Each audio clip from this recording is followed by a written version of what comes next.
So the first line is going to be our angle, so we want a 90.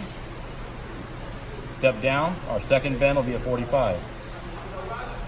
Our back gauge, we're going to set 10 inches on the first step and 18 inches on the second. 026 material, which is 5 thousandths less than what the material thickness is. That's the clamp. Next is the upper beam raise. If I put nothing in there, it defaults to a 1 inch. So I can step over again. 040 is the table height dimension based upon my material thickness. And then of course my table is 020. So from here I go back to the top, hit cycle start. The machine's going to adjust for the material thickness. It's going to ask me to step on the foot panel. Upper beam comes down. Clamp. It's asking for the folding beam.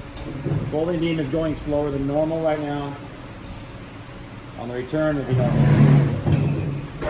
Upper beam raises. It goes to the next one, which will be a 45 degree. It's asking for a left foot pedal step, 18 inches on the back gauge as programmed. Clamps the material, asks for right press, folding beam comes up, again, slow. There was our 45 degree. Back gauge is moved back to the next inch, 10 inches, and we got a 90 degree bend. We start all over again.